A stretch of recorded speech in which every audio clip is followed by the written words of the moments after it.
Hi friends, welcome to రూపాయి as academy. Friends, మన ఈ వీడియోలో ఏపీపీఎస్సికి సంబంధించి మనకు కొన్ని డేట్స్ వచ్చాయి.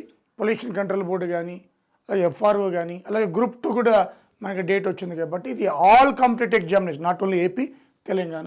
Very important lesson.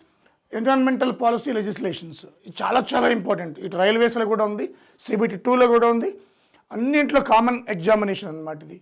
So environmental policy legislations ఇది చూద్దాం ఒకసారి. చూద్దాం ఫ్రెండ్స్, ఇక్కడ ఒక 10-11 ఉంటాయి. మనకి ఈ లాస్ కంపల్సరీ క్వశ్చన్ తగులుతుంది, not doubt at all. Okay, so national environmental policy 2006, national environmental policy 2006. దీంట్లో చాలా పెట్టారు మనకి. అంటే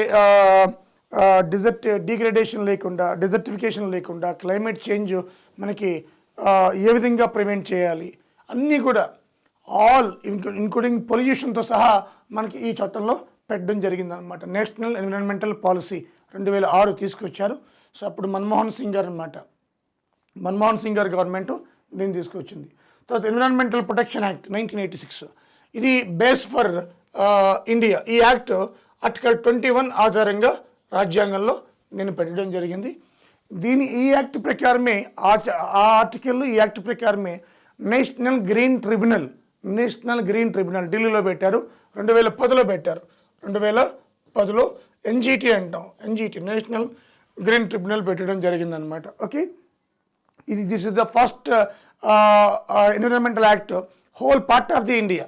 మన భారతదేశంలో అన్ని ప్రాంతాలకి కూడా ఇది అప్లికేబుల్ అవుతుంది చట్టం. అలాగే 1994లో ఎన్విరాన్మెంటల్ ఇంపాక్ట్ అసెస్మెంట్ తీసుకొచ్చారు. ఎందుకంటే ఒక ప్రాజెక్టు చేపట్టినా దానివల్ల ఎంత లాస్ అవుతుంది, ఎంత లాభం ఉంది, ఒక ఇండస్ట్రీ కానీ, ఒక ప్రాజెక్ట్ కానీ, హైడ్రో ప్రాజెక్ట్ కానీ, మరో నేషనల్ హైవే కానీ, ఏది పెట్టినా కూడా పర్యావరణ విధ్వంసం ఎంత జరుగుతుంది, దాని లాభం ఎంత, ఇది బేరేజ్ వేస్తారు. ఎన్విరాన్మెంటల్ ఇంపాక్ట్ అసెస్మెంట్ అంతకుముందు లేదు, ఇది న్యూ సబ్జెక్ట్ అనమాట. 29 టైప్స్ ఆఫ్ ప్రాజెక్ట్స్ దీని కింద తీసుకొచ్చారు, రూల్స్ అండ్ రెగ్యులేషన్స్ అనమాట. So wonder, it is very important also. ఓకేనా? సో అదేవిధంగా మనం చూస్తే ఇక్కడ hazardous waste management and handling rules 1989. ఇది ప్రమాదకరమైన ఏదైతే వేస్ట్లు ఉన్నాయో అది నిర్వహణ ఎలా చేయాలి ఏంటి అనేది 1989లో తీసుకొచ్చారు. దీని కింద 18 ప్రమాదకరమైన గ్రూప్స్గా ఆ వేస్ట్ని, మన బయోమెడికల్ వేస్ట్ కానీ చాలా ఉంటాయి కదా, మనం హాస్పిటల్లో వాడిన సిరింజెస్ ఇవన్నీ కూడా. సో 18 కేటగిరీలుగా చేసేసి దాన్ని డివైడ్ చేశారు అనమాట. వాటి నిర్వహణ ఎట్లా ఉండాలనేది ఈ చట్టం చెప్తుంది. అలాగే air prevention and control of pollution act 1981, అంటే ఎయిర్ పొల్యూషన్ యాక్ట్ అంటారు సింపుల్గా, 1981. సో ఈ ఎయిర్ పొల్యూషన్ యాక్ట్ అంటే ఏ ఏరియాలో ఎయిర్ పొల్యూషన్ ఏ విధంగా ఉంది, దాని ప్రివెన్షన్ ఏంటి, దానికి ఎటువంటి చర్యలు తీసుకోవాలి, ఏ ఫ్యాక్టరీ పెడితే ఎంత ఎయిర్ పొల్యూషన్ ఎమిషన్స్, దానికి సంబంధించి అన్నీ కూడా దీంట్లో ఉండడం జరుగుతుంది అనమాట. అయితే ఇది సెక్షన్ 19 ఉంది దీంట్లో. 1939 మోటార్ వెహికల్ యాక్ట్ ప్రకారం ఆటోమొబైల్స్ నుంచి ఎంత ఎమిషన్ వస్తుందో ఆ స్టాండర్డ్స్ ఏంటి ఇవన్నీ కూడా దాంట్లో ఉంటాయి. మనకి ఎప్పుడైనా పొల్యూషన్ చెక్ సర్టిఫికేట్ అడుగుతారు కదా, అంత దీని ప్రకారమే ఉంటుందన్నమాట. అలాగే సెక్షన్ 20 ఉంది దీంట్లో. అది state government can declare air pollution control area, ఒక ఏరియాని ఇది ఎయిర్ పొల్యూటెడ్ ఏరియా అని చెప్పి స్టేట్ కెన్ డిక్లేర్ అనమాట. సో అది సెక్షన్ 20లో ఉందన్నమాట. స్టేట్ గవర్నమెంట్కి అథారిటీ ఇవ్వడం జరిగింది ఈ సెక్షన్లో.